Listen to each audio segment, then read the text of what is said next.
In the previous videos, I presented you with undeniable evidence of life after death, explained where we go immediately afterward, clarified what dreams really are, and discussed the tragic consequences of committing suicide that one experiences after death. If you haven't watched them yet, you can click on the name of my channel, and in the Videos tab, you'll find all the films I've published.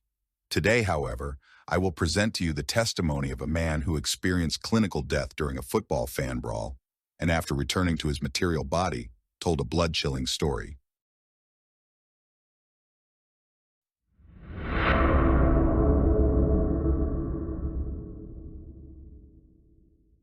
People who have experienced the phenomenon of NDE can be divided into two groups. The first consists of those who eagerly share what they went through when their body was dead for a while. They share this experience not only with family and friends, but also spread their testimony on social and traditional media, and even write books. They carry out a kind of apostolic mission, spreading knowledge about who we really are and what awaits us after the death of the material body. The second group consists of those who are reluctant to talk about their extraordinary experiences after their body temporarily died. They fear being ridiculed and facing painful ostracism from that part of society that accepts only the material world. Therefore, they usually share their testimonies only with their closest ones or anonymously on internet forums or social media groups. However, these stories are just as interesting and important for understanding the phenomenon of death as those openly shared by people in the first group. For over 20 years, I have been collecting and deeply analyzing them because I consider them to be very valuable research material. I have also decided that the time has come to share them with a slightly wider audience while maintaining the full anonymity of their protagonists. Here's the first testimony from my collection. That was in '95. Like almost all the guys in my neighborhood, I was a supporter of one of the two main football clubs in my city. That's how it was in big cities. Some neighborhoods supported one club, and others supported the opposing one. We often fought with the fans of other clubs, not just at matches. We often hunted them in the city, and they hunted us. There were also punks and metalheads. It got rough with them too sometimes.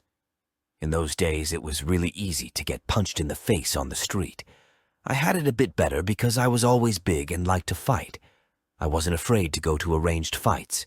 Sometimes I came home with a bruised face, but more often I was the one doing the bruising. Until one day, we were sitting with guys in the yard next to the apartment blocks, drinking beer. It was summer. It was getting dark. We were already a bit tipsy. And suddenly, a group of hooligans came from behind the apartment block. I saw they were wearing the colors of the club we had beef with. It was clearly a hunt. There were 5 of us, and about 15 of them. I knew it was going to be bad. They started running toward us. We jumped up from the bench. I looked at the guys. They knew what was coming. One took a few steps back.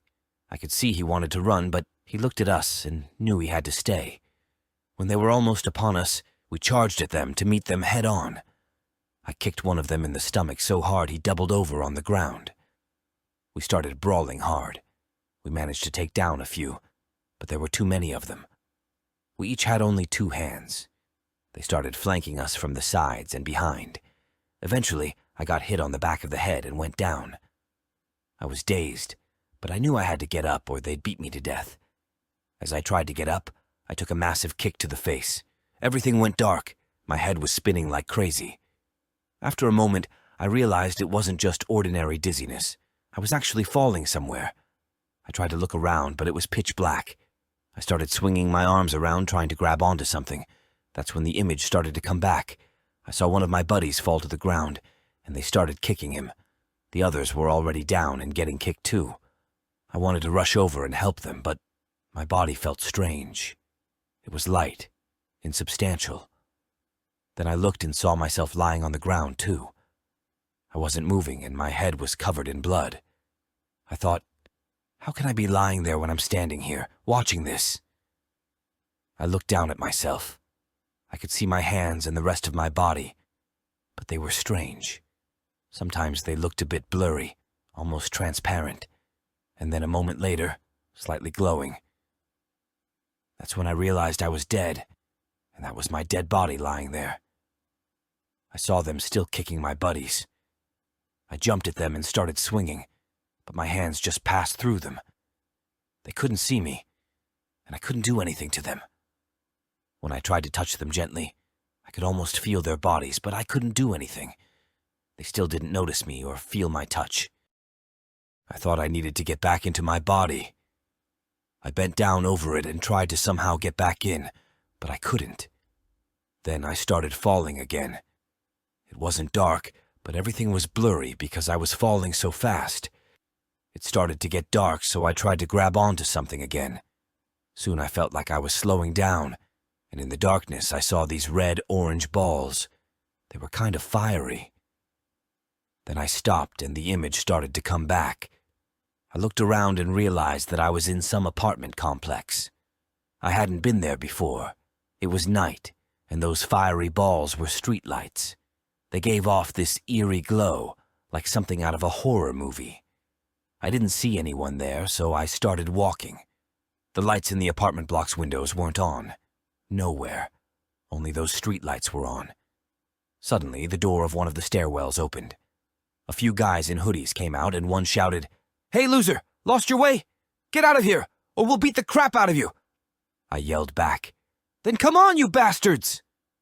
They started running at me. I was curious if they'd feel my punches. I charged at the first one and kicked him hard. He fell over. The punches worked, so we started fighting. I was doing well, even though I was alone. I was really pissed off. I was dropping one after another. There were about 8 of them. But then I noticed that the ones who fell down were getting up again in a moment. It was like I was taking them down. They were groaning from the hits, but soon they were getting up again. They started circling me. I knew I couldn't take them all, so I started running. They chased after me, shouting they were going to kill me. My rage turned to fear. I think it was the first time in my life I was this scared. I was running past those fiery streetlights, and I could hear them getting closer. I knew I couldn't outrun them, so I stopped and charged at them again. We started fighting again, but this time they had the upper hand. I felt them grabbing me from all sides and trying to bring me down. I felt them pulling at me. It went on for a while, but eventually I broke free and started running again. They chased me, still shouting they'd kill me.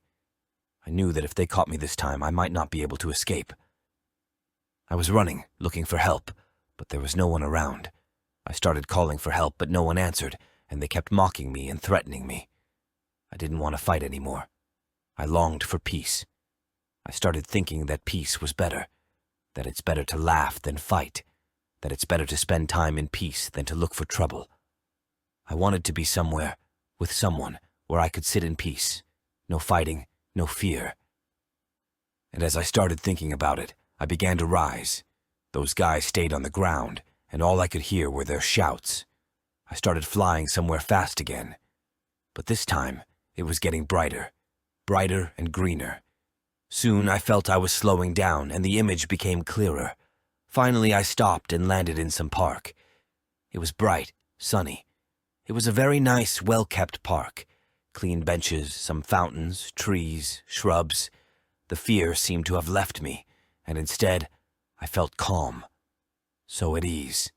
I felt great relief. I felt very good. I thought to myself, what is this place? And then I remembered that I had died. When I was fighting those guys earlier, it was like I had forgotten about it. And then I heard a voice saying, "Yes, you died. Do you want to see your life again?" I heard the voice, but there was no one there. I said that I do. And then, like on a big movie screen, my whole life started playing. From when I was a baby, I could feel every moment, but now differently, better. I could feel what others felt who were there with me.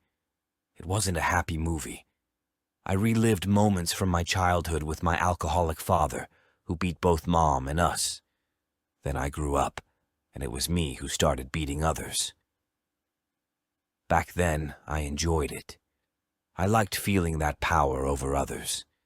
I had control over situations that I didn't have as a kid. But as I watched these scenes from my life now, I felt bad about it. I realized that it wasn't worth doing wrong and treating others badly. I felt a deep sadness. The voice asked if I was satisfied with my life. I said no, and then it told me that I would have the chance to end it better because my time hadn't come yet. I began to wonder what it meant, and then I started flying again. The image became blurry again, and it started to darken once more. And soon I felt my previous body again. It was heavy, so solid. And most of all, I started feeling pain again. Everything hurt. I opened my eyes, but I squinted them shut immediately because it was so bright. Then I saw that I was lying in a hospital, connected to some equipment. I saw a nurse sitting at a desk, reading some women's magazine. She jumped up from her chair, told me to lie still, and ran to get the doctor. It took me a long time to recover. I was broken, and I had a concussion. I tried to tell my family and friends about everything that happened, but everyone thought I was crazy. They thought I had taken too hard a hit to the head and was now having hallucinations. My friends were happy that I had recovered. They thought I would hang out with them like before, but I didn't want to anymore. I didn't want to live that way any longer. I didn't want to fight, go to matches, or treat people badly. But I also felt that they were trying to pull me back into it. Luckily, an opportunity came up to go to work in Germany. Years have passed. Now I live differently. I have a wife and 2 children. Sometimes old habits come back, and I get angry.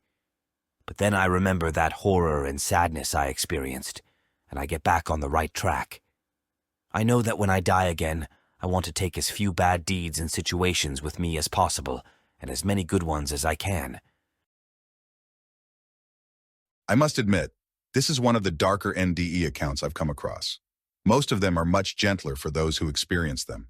In previous videos, I mentioned that leading a bad, brutal, and immoral life can result in ending up in the dark subworlds of the world of suffering after death. Fortunately, there are appropriate methods to avoid ending up there or to quickly escape if we do find ourselves there, whether after death or during our out-of-body travels, OOBE. I have presented these methods along with much more on the topic of life beyond the material body in my book. It is based on the knowledge I have gathered over more than 20 years, as well as my own experiences. The link to purchase the book can be found in the description below the video. That's all for today. Thank you for your time and see you next time.